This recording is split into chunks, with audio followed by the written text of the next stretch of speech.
First of all, I just want to say thank you to the organizers for the invitation to participate in this conversation. And to you, my fellow presenters, I look forward to hearing from each of you and learning from you and all that stuff. Yes, you did hear correctly. I am not an economist. I'm not in finance. I'm not an urban planner or developer.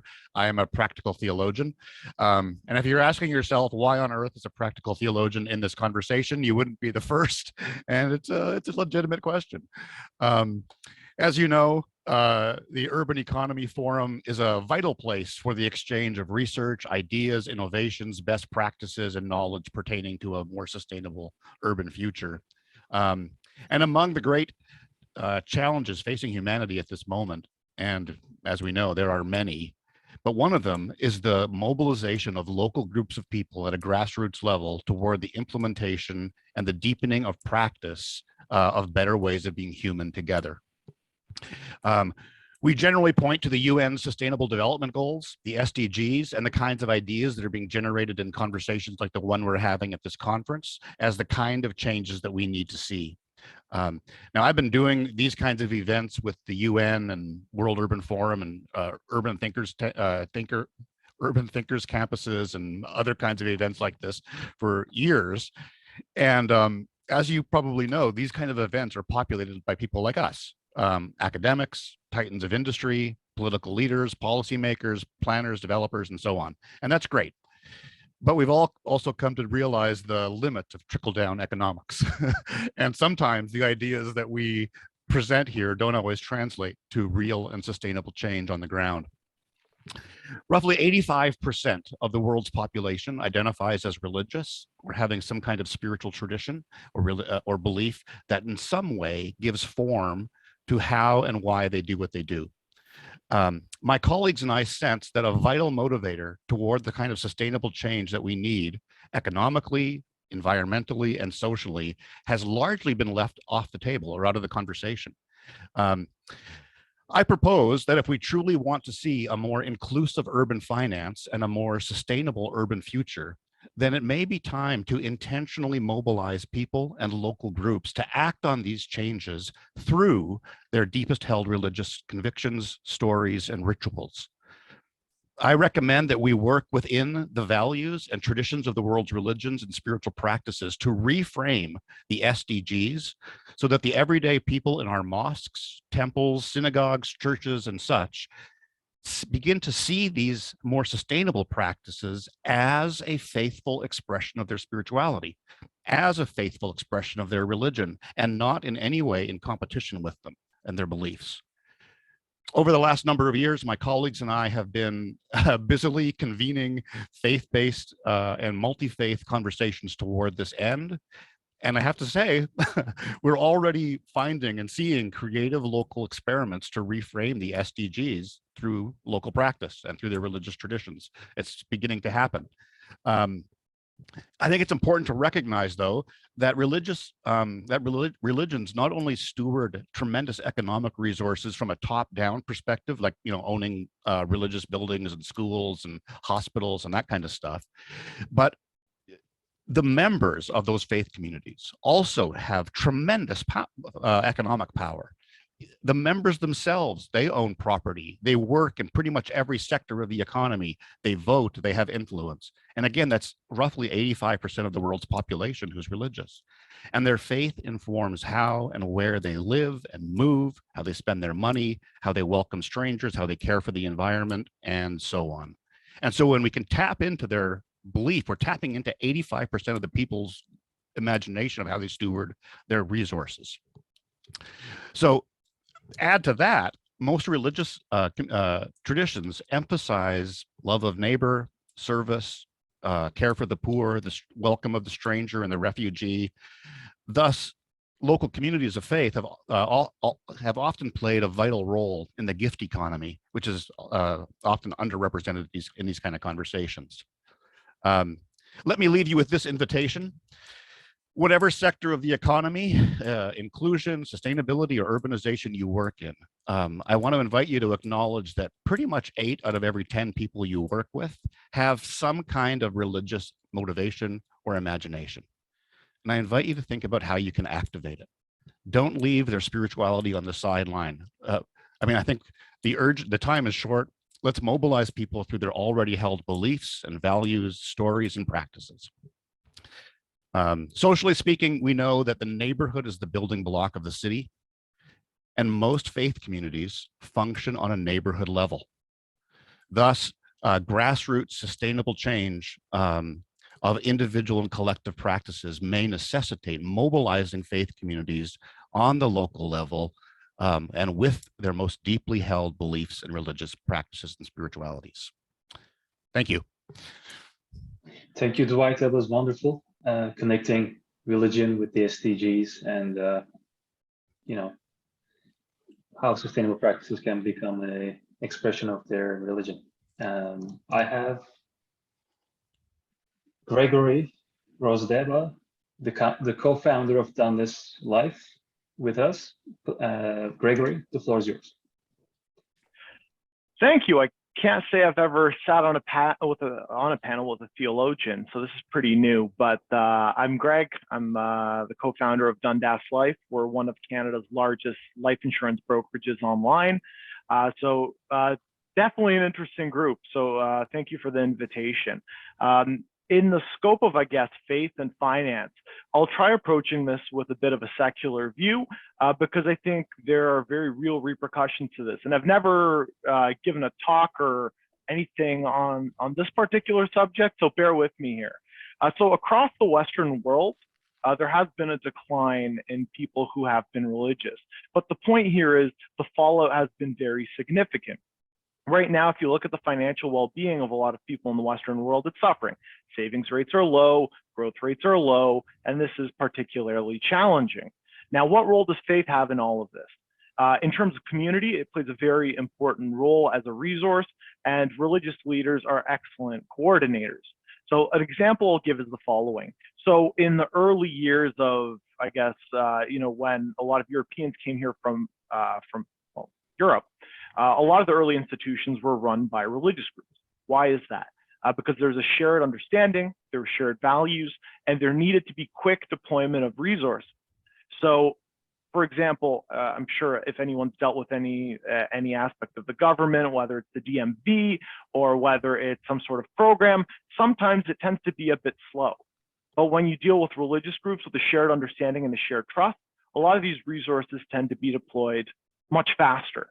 There's less of a discussion around like, okay, does this make sense? Let's take a look with this group and this group. It's like, okay, Jim from up the street and his family have an issue. Let's see if we can help them. One example is someone in one of the communities that I grew up with had a sick child. Now, I didn't know them very well. My parents didn't know them very well, but we all came together because, well, I mean, someone in the community required it. I mean, tens of thousands of dollars were raised within a couple of days. So if we're looking at the situation that your average Canadian and average American deal with, especially financially, for your average person, the situation has been deteriorating. And this isn't just an insurance angle, it's just generally deteriorating. Whether it be things like debt spirals, high interest credit accounts, just people get put in these bad financial situations. How does someone get out of this? The easy answer is more income. Which isn't an easy solution for a lot of people. Limiting spending, not an easy solution for a lot of people, but I think there is value in coming together with the community, religious or otherwise, but I think the religious side of things tends to be very sticky and very responsive. So that would be my quick introduction on the topic. Might have been a little bit long-winded and scattered, but those are my initial thoughts. Thank you, Gregory. Now I'd like to give the floor to Alina Turner. She's the co-founder of Help Seeker Technologies. Alina, the floor is yours. Of course, muted. Thanks, everybody, and really looking forward to the discussion. Joining you from Mohkinstsis, and thanks on this day after the Truth and Reconciliation, our second one. Just wanted to give a nod to the territory I'm joining you from. So for us at Help Seeker, the perspective we bring, and sorry, I have to have slides because I will lose my train of thought. We work across this interesting intersection of social innovation, data, and technology. So we get to work with communities across the countries that are striving in some way to build these systems change solutions, to bring the SDGs to life. In other words, what we have found, however, is back to some of your points around what is social infrastructure, what is capacity look like at the local level. We're seeing that a lot of that local leadership at implementing some of these goals of the SDG are really, really difficult to do amidst this lack of data, lack of transparency, and lack of just sorting through the complexity on the ground. So it's just the Rubik's Cube is just a way of thinking about the complexity of the social infrastructure that needs to be aligned and managed to actually bring the SDGs to that local delivery level to make those systems changes occur. And the reason for that complexity, and it was referenced by the two other speakers in their own ways, is that a lot of organizations are involved in Canada's social infrastructure. And I don't know about the US or other countries. From my cursory understanding, that is also the case. But for Canada, at least, the way we've developed infrastructure since Federation and even pre-colonization has been through these really complex state or quasi-state, NGO and informal entities as well. So that complexity amounts to a pretty big social safety net infrastructure, but that net looks more like a bunch of holes because it hasn't necessarily been fully aligned. So the work that we do is to try to understand it and then try to support local communities in creating balance in their approach to social infrastructure using data. The other thing that we have found in our work is the mapping of the financial flows, right? So you can see there about 100,000 organizations. That represents, there's about a ratio of 5 services to each of those numbers. So you can understand how complex. We just finished mapping Waterloo region, and we're looking at tens of thousands of services that the folks in support of them need to navigate through. And if you're in life insurance, you'll know all about this too. But that also manifests as $380 billion per year in revenues. And we're not counting any of the private insurance and private spending out of pocket for people. This is just in social care. So there's investment. We can't say that there isn't, right, in SDGs, but in what format and to what effect is the question, right? So despite having this investment, we still see worsening systemic inequities. We see fragmentation. We see this weird simultaneous, we have too much of this, but not enough of that. And the manifestations of that are in homelessness, encampments blowing up all over the country. We see this in the overrepresentation of Indigenous people in certain institutions at incommensurate rate as well, but those are just 2 little examples. So those are my opening remarks, but looking forward to the discussion as well. Thanks. We have time. If you like, you can continue with your presentation. Oh, yeah, okay. No, I know I only had like 5 minutes, so don't worry. I can bring other slides up if relevant later on. I don't want to monopolize the time. Very well. Next speaker, we have Kian Bhaktiari, the founder of The People.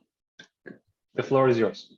Thank you, Ozan. I was just thinking about, I wasn't sure what to expect from this panel, but what an interesting mix. We've gone from theology to life insurance and using technology to create system change. I'm not sure how to follow that up, but I will do my best. My name is Kian, and I am the founder of The People. We are a creative consultancy, and we're powered by a global community of young creators and change makers from all around the world. And what we do is we help brands and organizations connect with Gen Z communities. And similar to what you mentioned at the start, Dwight, I'm also not an expert on cities or urban finance. So the main segment of my talk is going to be around how to involve young people in the decision-making process and how to maximize community participation. And at the heart of this is going to be how to harness the power of co-creation. So I hope I will try my best not to bore you all to death, but if it's okay, I'm going to share some slides. Yes, please. Okay, perfect. Can you all see? Perfect. Brilliant.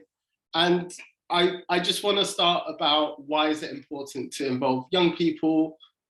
Currently, Gen Z is now the biggest generation globally. And if we think about it from a global perspective, looking at developing countries and urban cities, they comprise a large population, so 2.5 billion people, and they need to be included in the future, which is their future. And in order to do that, we need to harness the power of co-creation.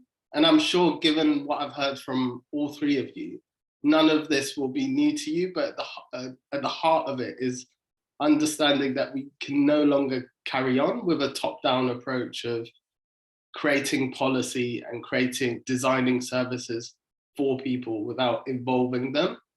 And the future needs to be more democratic, and it needs to be decentralized. So it needs to be community-led, where local communities have a say and can be involved in what based on their needs, their challenges, but also what they want to see. And I think that relates back to the point of religion, for example, because in certain religious communities, you might want to see, you might have certain preferences, or for example, indigenous communities, similarly, there might be certain considerations. And I think at the heart of co-creation is also lived experience. So when we're designing anything, making sure we're creating with those people. So if, for example, it's for young people should be included in that. If it's for disabled people, they should be involved. And we've talked about the importance of co-creation, and I've been lucky enough to be listening to some of the other sessions, and it's been really interesting. There's been a recurring theme around community and how do you maximize community participation.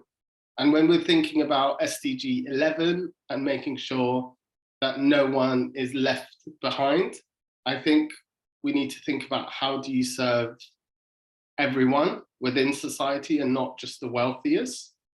And I think an important nuanced point around this is often when we think about supporting the wider community, it's usually just basic needs. But I think shifting that mindset and that perspective to overall well-being, so where it's also mental well-being, but also, for example, arts and creativity and creative pursuits, and not just the basic needs of water, food, shelter, which is of course important. And I think the other point, I was in another session and a great point was made about balancing out and leveling out the playing field. When we're thinking about finance and capital, disproportionately globally, a small number of people have a large amount of money and capital. And if we're going to create a more equal society, a more equal world, we need to rethink how we approach distribution. And then I guess finally, I just wanted to bring this to life with a small example of a pilot project we've done in the UK. So during the pandemic, I'm sure it wasn't very different in America or Canada, but youth unemployment was at its highest in the UK. So it was the highest level of youth unemployment for 40 years. And a survey we did stated that 60% of young people felt that they would be permanently disadvantaged because of the pandemic. So we started thinking about a pilot project of how can we support young people in our community, and we did sessions together to understand what they needed. Initially, our hypothesis was, let's do a structured mentoring program. But what we understood through those co-creation sessions was what they actually wanted was something far more flexible. So they wanted on-demand mentoring, the same way you would have on-demand Netflix or Spotify, where every Friday you could just tune in and get like an hour of advice. So, and that's the power of co-creation, because we had something in mind, but what they actually needed was completely different. And since then, we've had 250 mentees go through the program. We've had over 30 very generous professional mentors, and 25 have landed jobs. And now we're in the process of rolling this out in the world of business. Thank you. And I just want to conclude with 3 main points, at least I've learned from that experience, is starting from lived experience. So if you're not involving people in the room, it shouldn't be happening.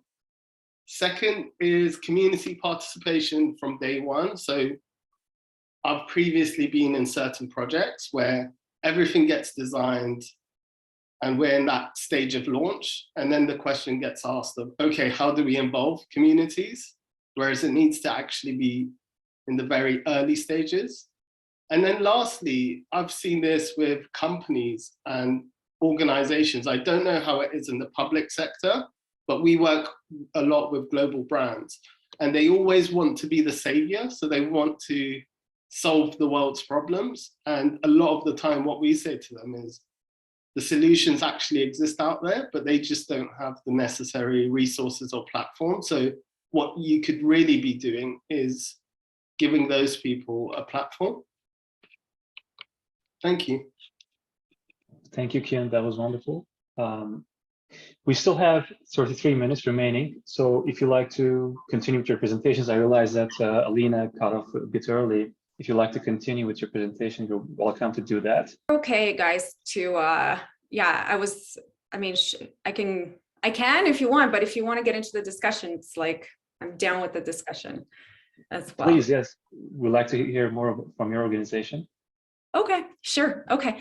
So the other piece I was going to show you guys, and again, I'm like a show and tell person because I hate it when I talk about concepts and it doesn't make any sense. Here's the other thing that's happening that we're seeing, I guess, on the ground, and just picking up on that concept of well-being and the well-being infrastructure in communities. And when and sorry, my kid's homesick off of and writing our internet bandwidth here, so my apologies. But when we think about this, the local capacity around these areas of well-being, so basic needs, and I totally agree with you, we got to look at mental health and addictions, we got to look at safety, we got to look at health medical, we got to look at the entire spectrums and understand where those, what do we have as assets in these communities and what don't we have? How does this fit with our commitment to equity? So how are certain groups underrepresented in some parts of our ecosystem? And this is just illustrative to show you that there is no rhyme or reason currently, right? So the SDGs to me are a call to transparency, if nothing else, and having this holistic approach to our local infrastructure planning when it comes to social well-being outcomes.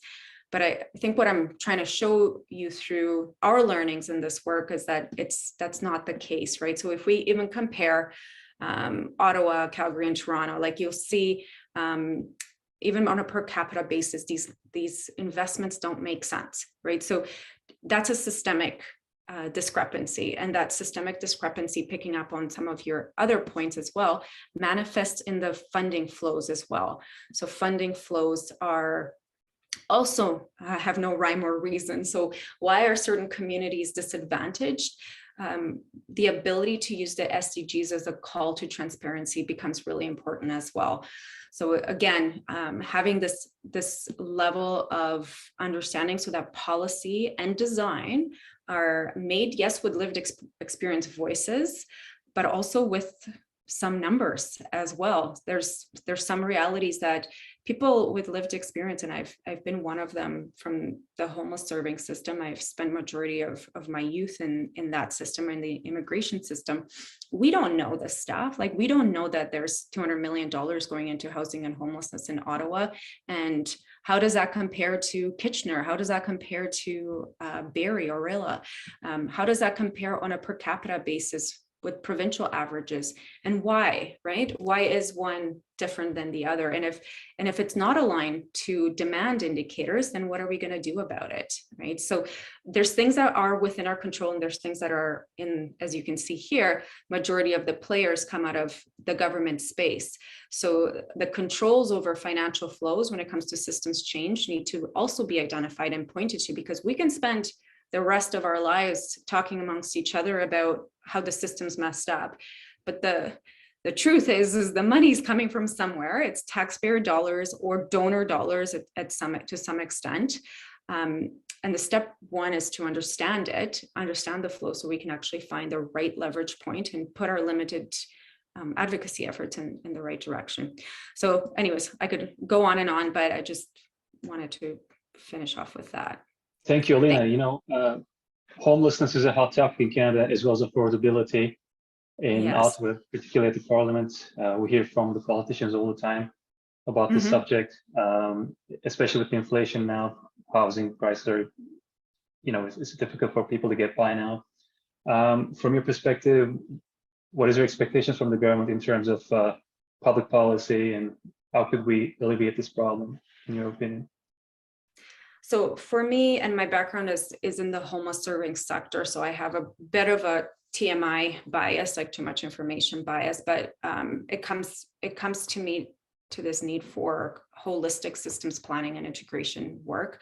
A lot of the resources, even though I've aggregated them in that visualization, they actually come from disparate departments. So mental health and addictions ministry, that's not talking to the domestic violence department, that's part of a different ministry. So it's 80% of the social safety net comes from a provincial department, but those departments themselves are not aligned necessarily on holistic objectives. Now, that provincial layer is not necessarily in tune to the local demands. And there's another layer added in for those of you in Ontario municipalities, where you've got regional government levels as well that are in charge of some of this systems planning work. So its alignment would be a huge ask.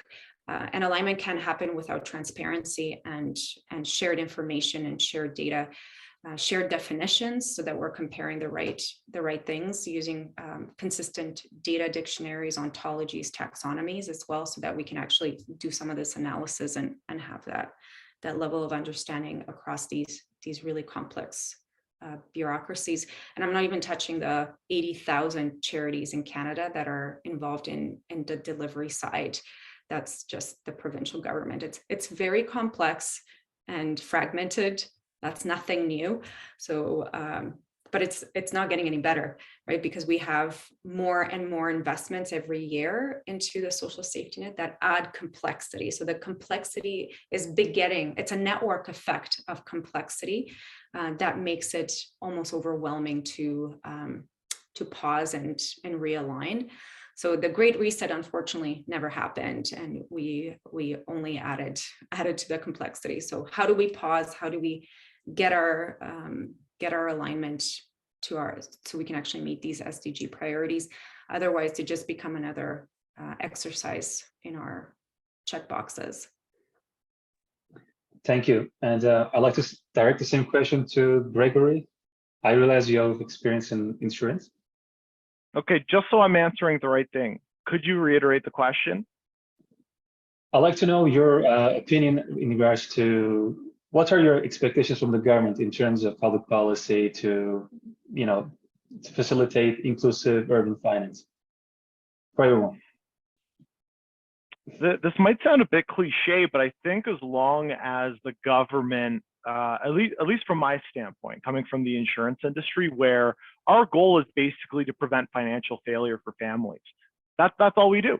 I mean, if someone were to pass away, if someone were to have some sort of sickness, if someone were to have some sort of disability, our goal is to make sure that that damage is mitigated.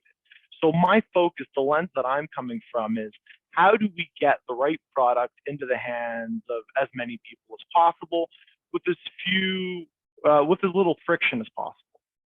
So there are cases where, on one hand, I would say the government would need to get out of the way a little bit, because even from a compliance standpoint, a lot of well-intentioned legislation that's put forward around documentation to present to protect the consumer gets in the way of actually servicing additional clients.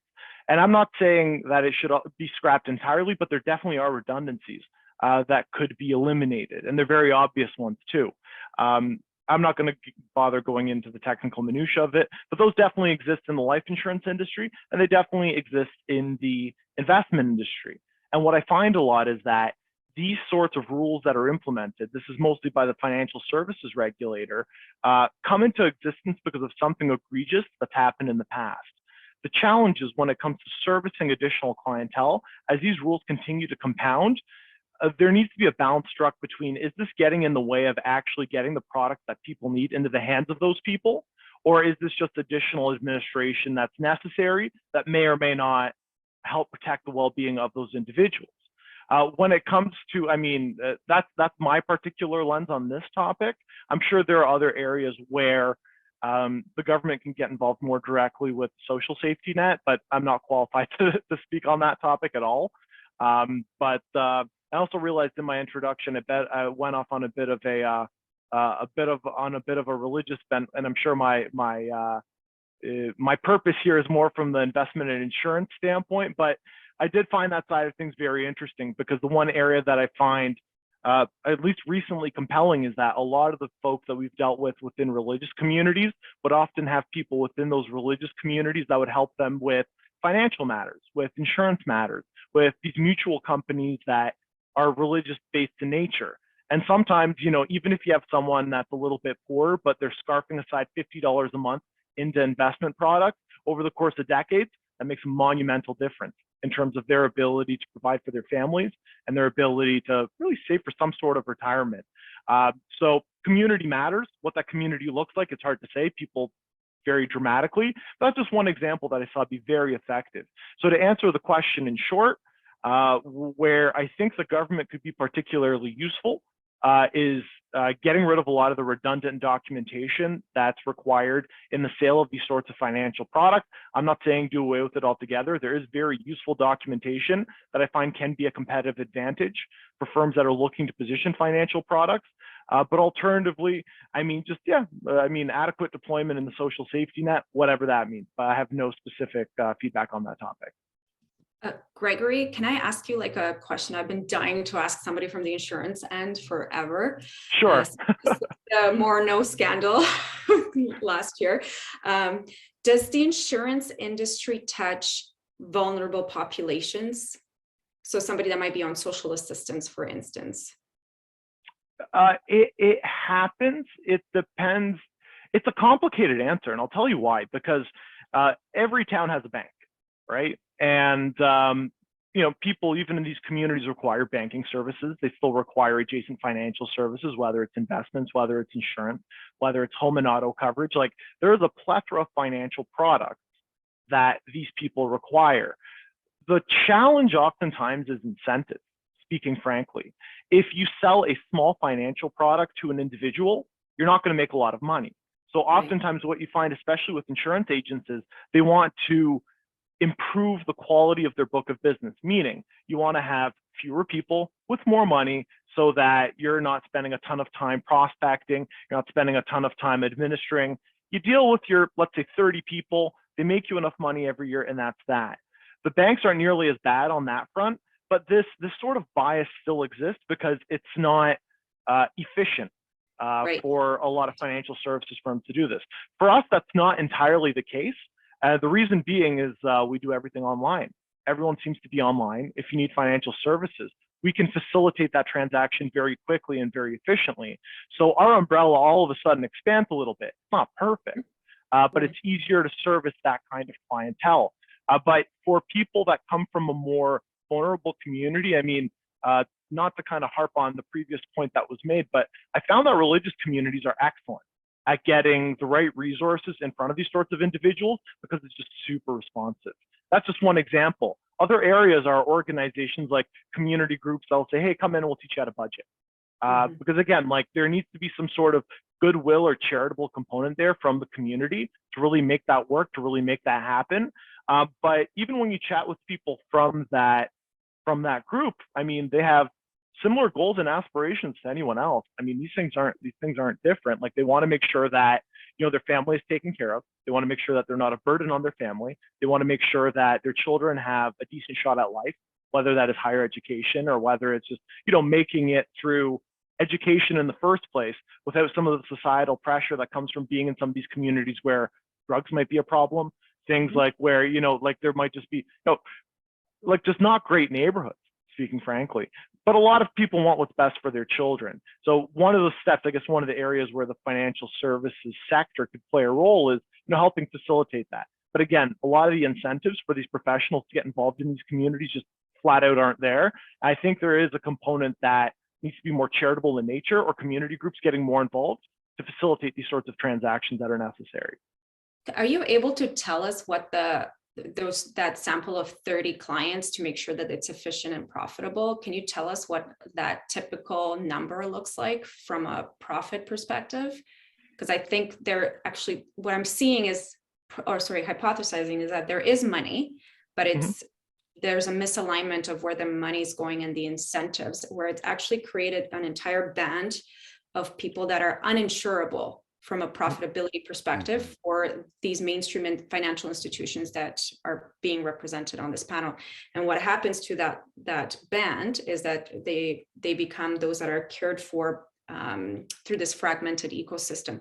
So while we're spending money on the uninsured, it doesn't add up to the same level of quality service as we do for a mainstream population. So I'm wondering if there is a kind of a sweet spot for profitability that we should be using as a benchmark. Sure, I can speak to both of those points. So in terms of like on the insurance side of things, like if you're reasonably healthy and you need life insurance coverage, the industry is there for you. Like, life insurance brokers will chase you down even for the smallest commission just to get that sale. And some of these products are super cheap. Like, if you're in your like 30s or 40s and you need like $500,000 in coverage, it'll cost you in the tens of dollars, in the low tens of dollars. So in a sense, it's very affordable. Knowing what to look for, that's a completely different question. Now, the wealth side of things, I think, is a little bit more interesting because, I mean, investments are an important part of someone's financial plan. Generally speaking, for a financial advisor to keep themselves afloat, they would probably need somewhere in the range of $7 to $8 million of asset under management. And that's just to get by. That's for a salary of, this is a rough rule of thumb, and this is a very Canadian figure. They're probably clear like $68,000 a year, something like that, with that kind of asset under management. So it's in getting to that point, keep in mind that if you're starting tomorrow, hey, I'm a financial services representative at some firm, or I started my own shop, you are making no money. You're making nothing. Like, you probably don't have a lot of runway to start, but you're fighting for everything as a financial advisor, which has its own challenges, because in this industry, 94% of people drop out in the first 4 years. The cards are stacked against you. The contracts for how you make money are stacked against you. So that's what I'm saying. On one hand, it's just like these people will sell you the product that you need if you're open to exploring that. On the other hand, the survival aspect in the financial industry is friggin' tough. I mean, there are very few industries that are as difficult and as cutthroat as the financial services industry. That's why you find a lot of people saying, hey, I've known Rick for a few years. Rick owns a machining company.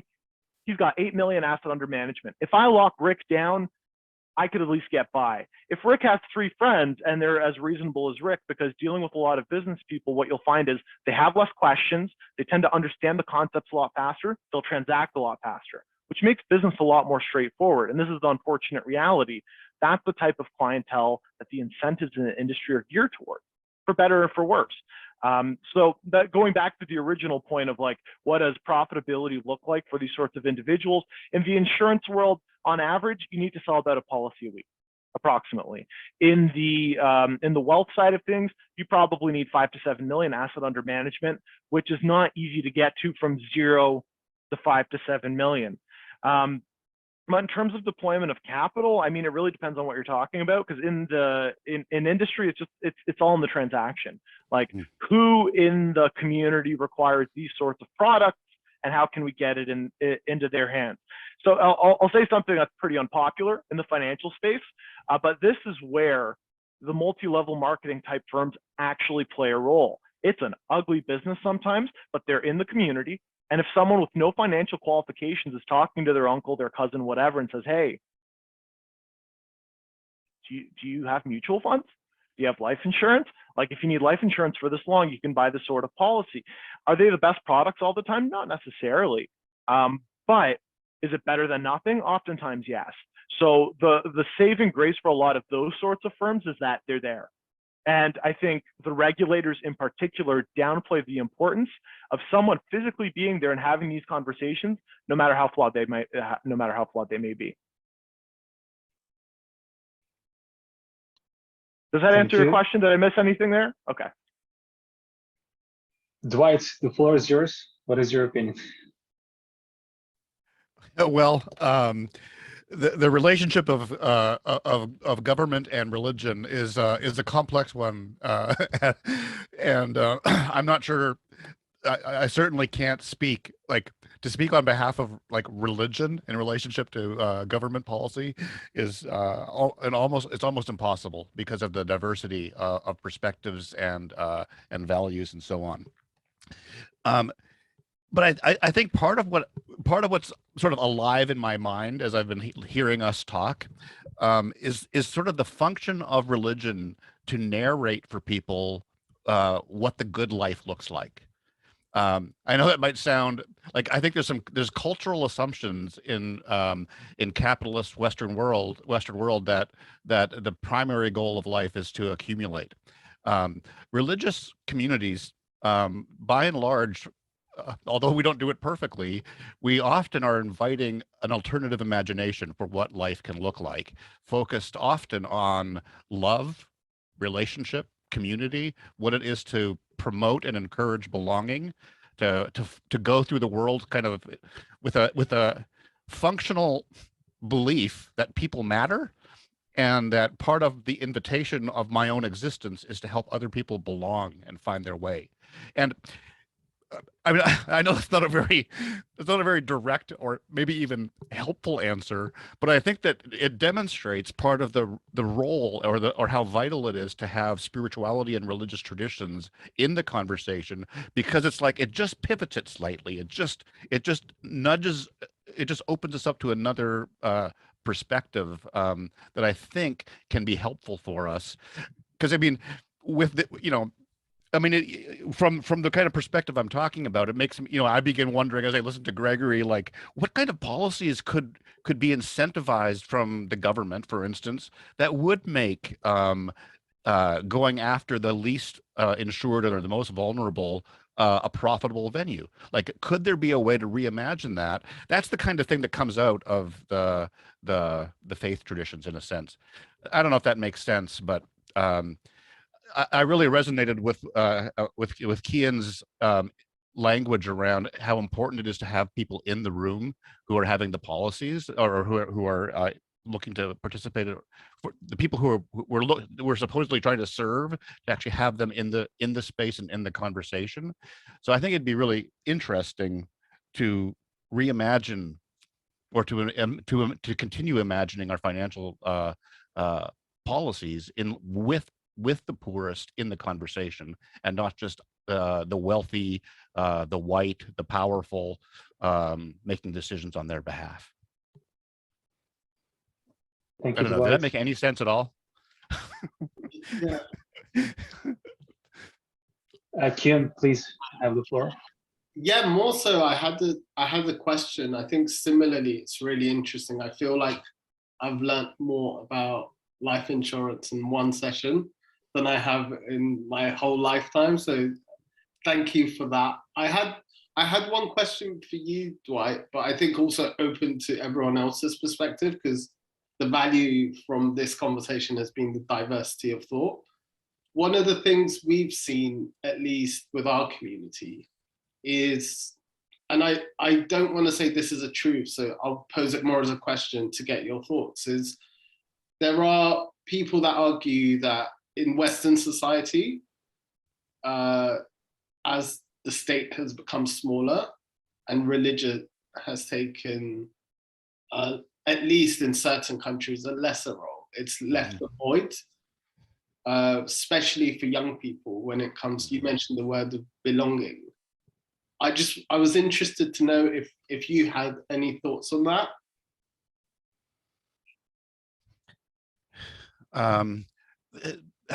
Say the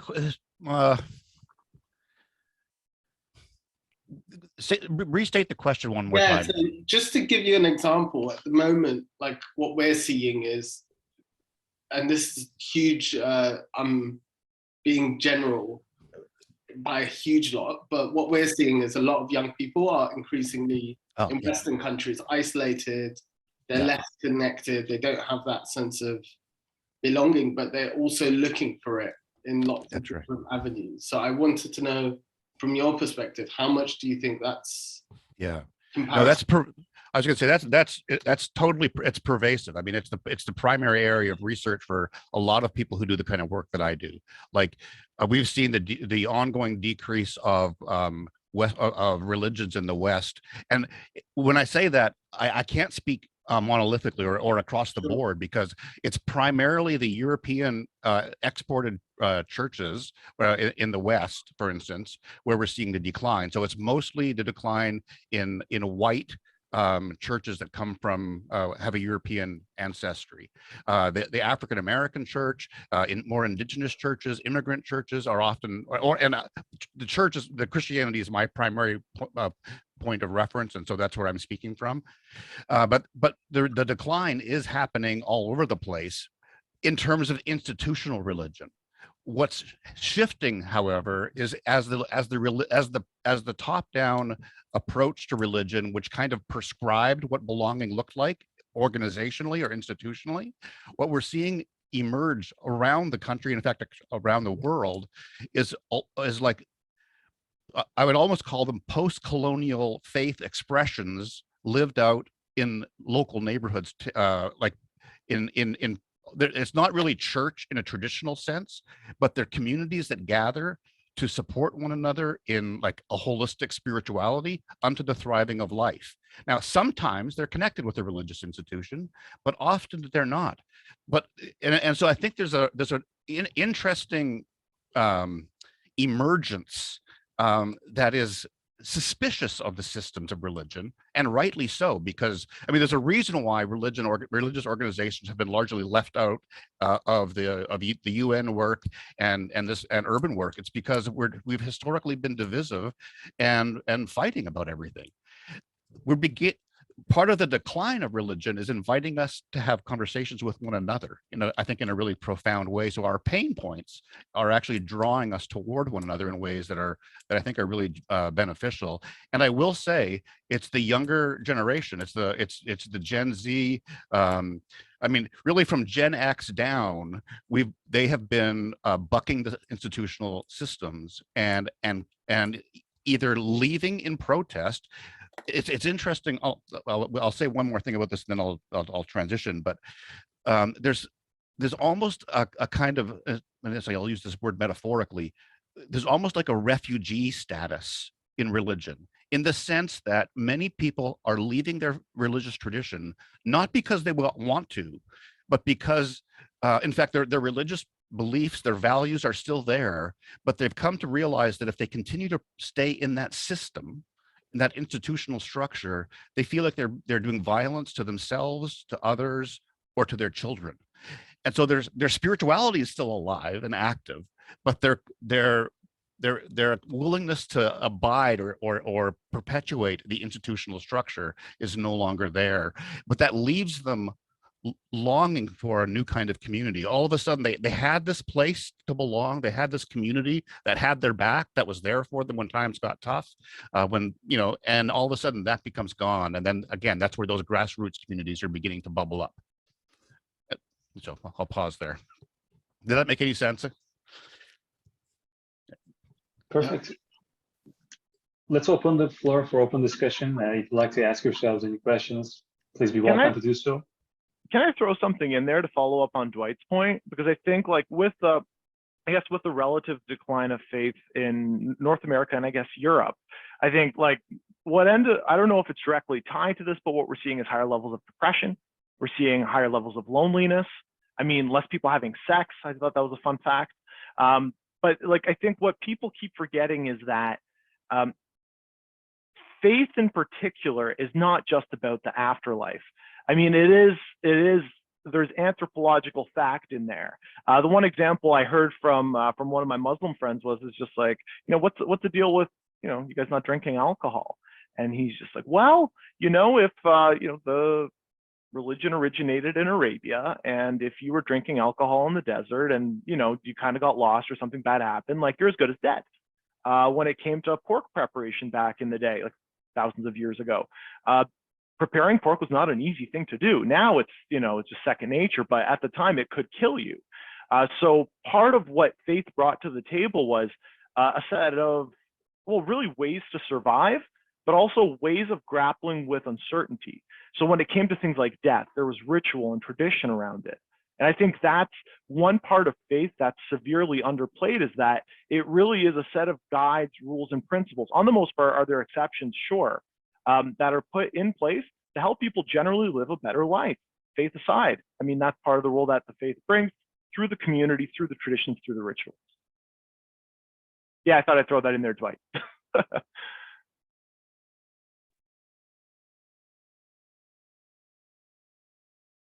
Okay, does anybody else want to ask any questions?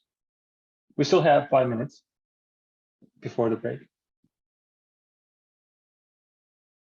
I did have a question for just a minor question, Alina. In your presentation, in the first part of your presentation, you used a phrase, I wrote it down, that the SDGs sort of are a call to transparency. And I just wondered if you could unpack that a little bit more. I think I got the idea of it based on your presentation, but I'd love to hear you just say a few more words about that. Oh, sure. So, I mean, SDGs are, to me, at least, an attempt at articulating what a good life, prosperous, thriving life looks like from a metrics perspective. And it's trying to articulate some standards on how we might articulate that through a common data framework as well. Because if you look at the SDGs trickling down, they manifest as, corporate social responsibility targets or municipal SDG goals. So there's always like a translation aspect to say, how does your stuff align to that? So it's trying to create like a line of sight between these bigger objectives and what's happening on the ground, if you will, at an organizational, programmatic, client level. So that's what I meant about trying to create some transparency. There's obviously way more behind them than that.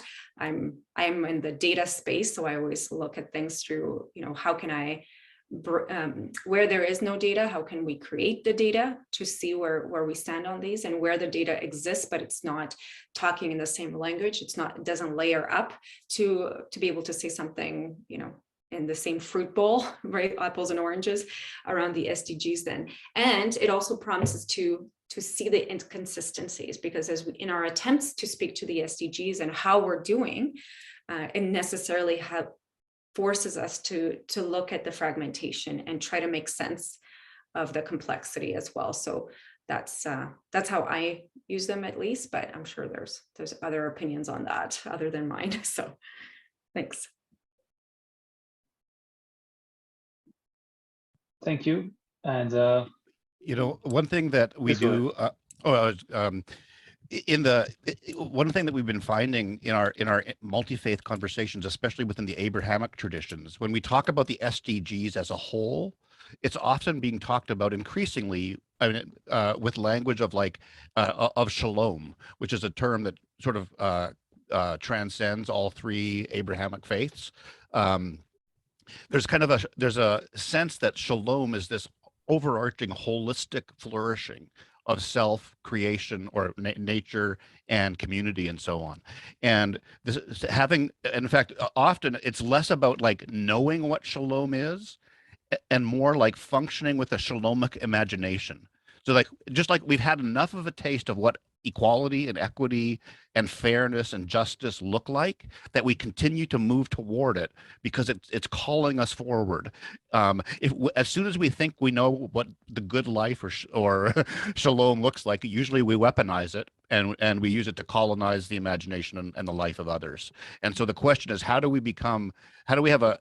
function with an imagination of what flourishing can look like and not assume that we know what it is for everybody? I think that's a really important point, right? And if we look at some of the more on the spirituality and much broader than the formalized religions, we see this concept of thriving and sense of connection, sense of purpose, sense of holism that is irrespective of religious tradition anyway. But is the SDG mindset even considering to that, right? There's very little connection to shamanistic practice and shamanistic thinking, to some of the yogi practices that have been becoming much more mainstream in the West as well. So I would say SDG is very much a colonial tradition still. And so therefore, majority of the practices are going to endanger similar results. So but again, it's a step forward. It's not everything. And I don't think anybody in SDG world would say that it's the be all end all for human, I don't know, whatever you want to call that, beyond the human. Thanks. Guys, it was lovely to meet you. I got to run to my next call, but we'll look forward to the next section as well.